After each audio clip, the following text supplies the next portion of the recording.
പൊന്നു സഹോദരി, ഒരു നിമിഷത്തെ സുഖത്തിന് വേണ്ടി, ഒരു നിമിഷത്തെ താല്പര്യത്തിന് വേണ്ടി, ഒരു നിമിഷത്തെ ആവേശത്തിന് വേണ്ടി പടച്ച റബ്ബിനെ മറന്നാൽ അല്ലാഹുവിന്റെ കോടതിയിൽ നിരന്തരമായി അല്ലാഹുവിന്റെ നരകത്തിന്റെ ഭയാനകമായ ശിക്ഷ സഹിക്കാനുള്ള ശേഷി നിനക്കുണ്ടോ എന്നോർത്തു നോക്കുക. ഏതായാലും മഹാനായ ഉമർ ഇബ്നുൽ ഖത്താബ് റളിയല്ലാഹു അൻഹു ചെറുപ്പക്കാരനെ വിളിച്ചു. നോക്കുമ്പോ മുടിയൊക്കെ ഭംഗിയായി വെട്ടി വളരെ മനോഹരമായ നല്ല സ്റ്റൈലുള്ള ഒരു ചെറുപ്പക്കാരൻ. പ്രത്യേകിച്ചിട്ട് നമ്മുടെ ചെറുപ്പക്കാരൊക്കെ വല്ലാത്ത ഗ്ലാമറാണ് അല്ലെ, അങ്ങനല്ലേ? നമ്മുടെ ചെറുപ്പക്കാരൊക്കെ നല്ല ഗ്ലാമറാണ്, മനോഹരമായ. അള്ളാഹുവിന്റെ വലിയൊരു സൗഭാഗ്യമാണ് നമ്മുടെ കാസർഗോഡ് ജില്ല പ്രത്യേകിച്ചിട്ട്. അള്ളാഹു സൗന്ദര്യവും എല്ലാവിധ സുഖങ്ങളും നൽകി അനുഗ്രഹിച്ചൊരു നാടാണ്. പക്ഷെ നമ്മൾ അങ്ങനെയൊക്കെ ലഭിക്കുമ്പോൾ അതിന് തിരിച്ച് നന്ദി ചെയ്യണം, അത് മിസ്യൂസ് ചെയ്യാൻ പാടില്ല.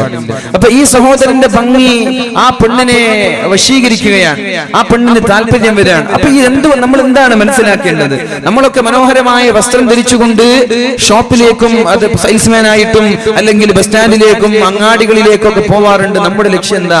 ആരെങ്കിലും ഒന്ന് കണ്ടോട്ടെ, എന്റെ ഭംഗി ആളുകൾ ആസ്വദിക്കട്ടെ എന്ന ലക്ഷ്യത്തോടെയാണ് പോകുന്നത്. പക്ഷേ ആ ലക്ഷ്യം പോലും ഹറാമാണ്, ആ ലക്ഷ്യം പോലും തെറ്റാണ്. ഉമർ തങ്ങൾ ഉടനെ ആ ചെറുപ്പക്കാരനോട് പറഞ്ഞു, പോടാ ബാർബർ ഷോപ്പിൽ പോയി വാ, എന്നിട്ട് മുടി മുണ്ടനം ചെയ്ത് മൊട്ടയടിച്ച് വരാൻ പറഞ്ഞു. മൊട്ടടിച്ചപ്പോഴേക്കും വല്ലാത്ത ഭംഗി വർദ്ധിച്ചു. ചില ആളുകൾ അങ്ങനെയില്ലേ, സ്റ്റൈലുള്ള ആളുകൾ എങ്ങനെ ആയാലും സ്റ്റൈൽ തന്നെയാണ് അല്ലേ?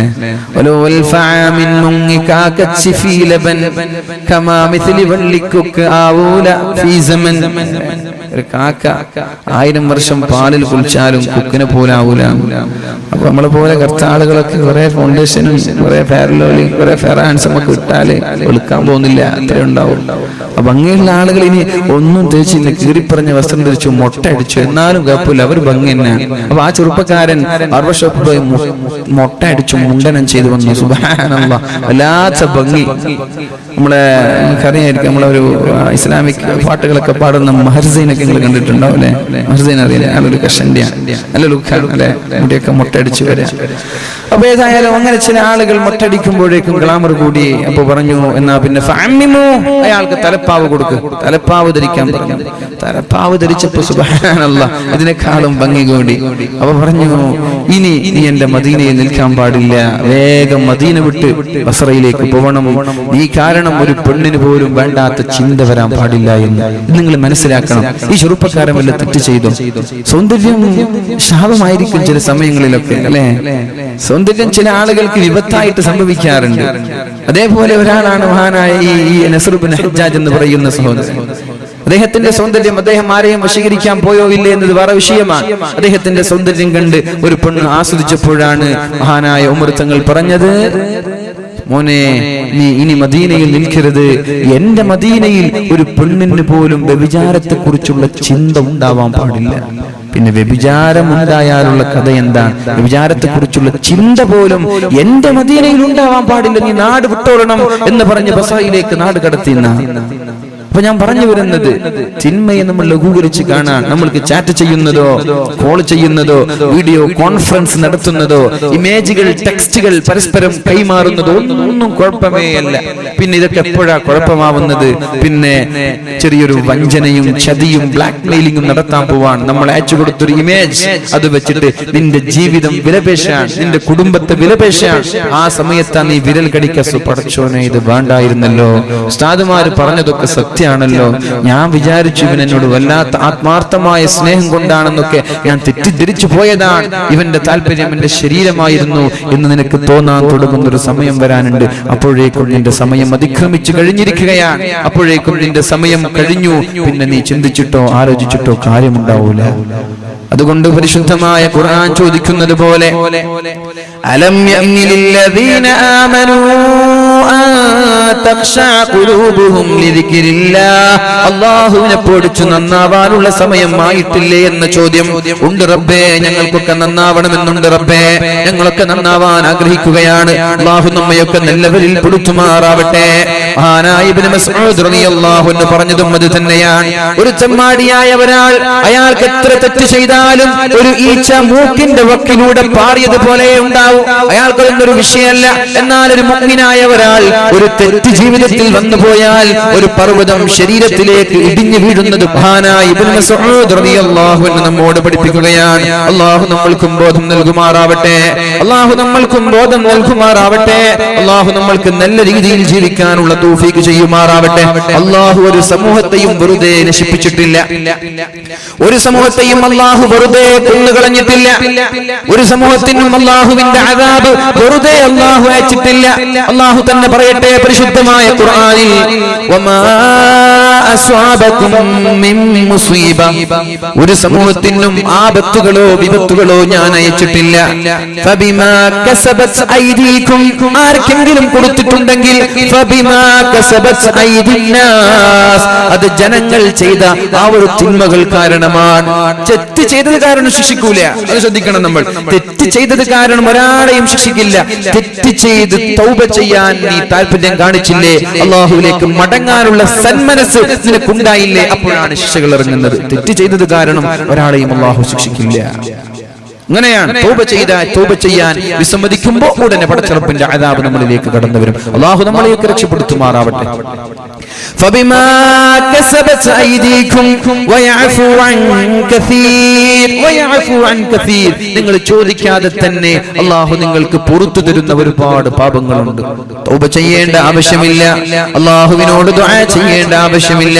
അങ്ങനെയുണ്ട് ഒരുപാട് പാപങ്ങൾ.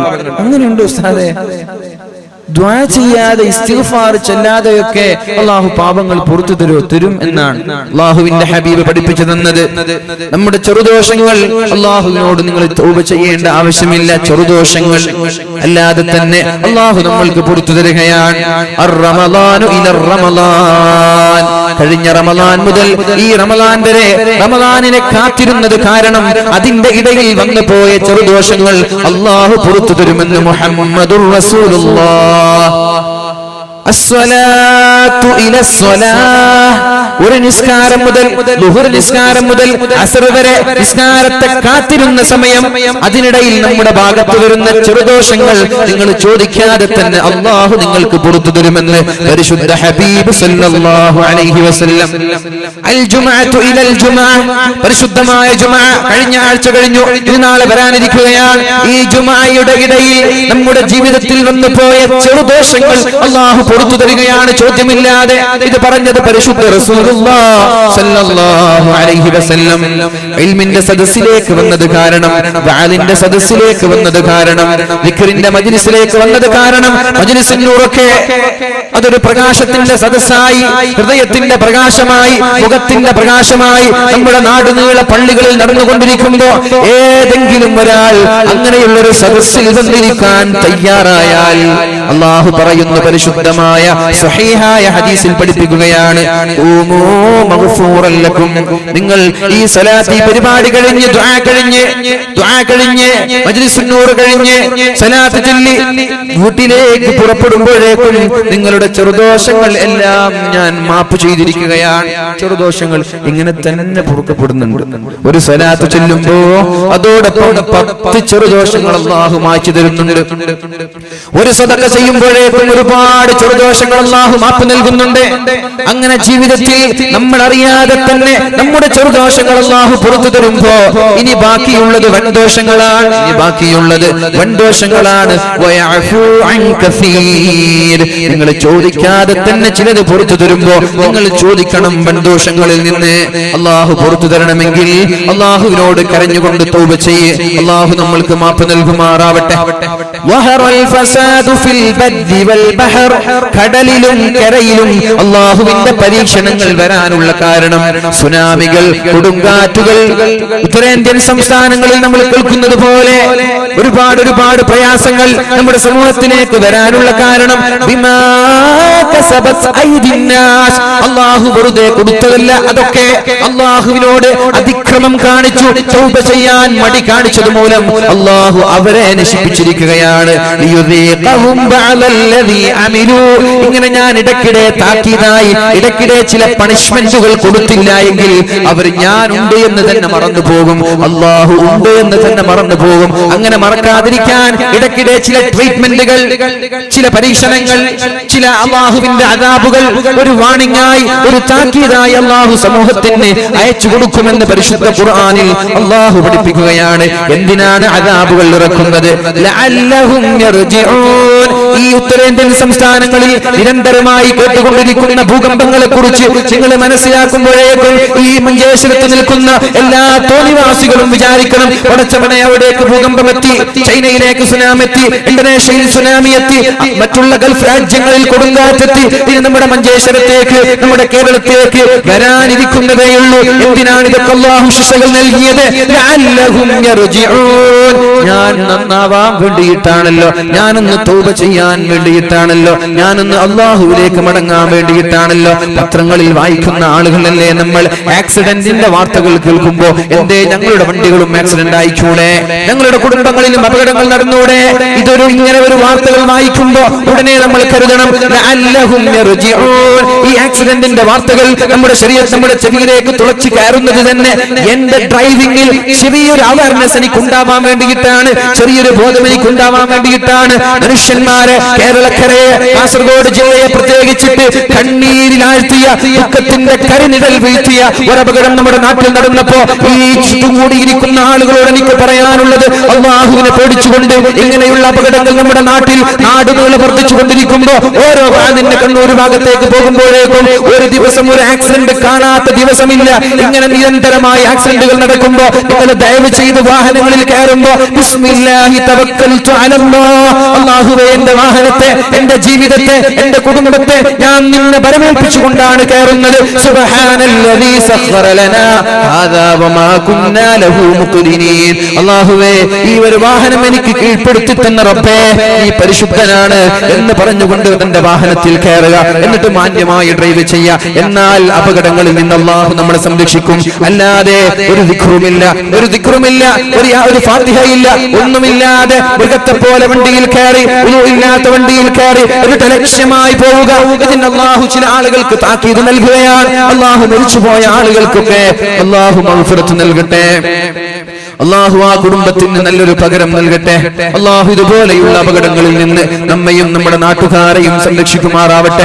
ആമീൻ ബിറഹ്മതിക യാ അർഹമർ റഹീമീൻ. എന്തിനാണ് ഇതൊക്കെ നൽകുന്നത്? ലിയുദീഖഹും ബഅദല്ലദീ അമിലൂ. നിങ്ങളുടെ ജീവിതത്തിൽ വന്നുപോയ ചില പ്രവർത്തനങ്ങൾ അത് നിങ്ങൾക്ക് അല്ലാഹു അറിയിച്ചു തരാനാണ് ഈ ശിക്ഷകൾ. ലഅല്ലഹും യർജിഊൻ. ഇതൊക്കെ കേൾക്കുമ്പോൾ നിങ്ങൾ നന്നാവണം, മാറണം. അതിന് അല്ലാഹു നമ്മൾക്ക് തൗഫീഖ് ചെയ്യട്ടെ.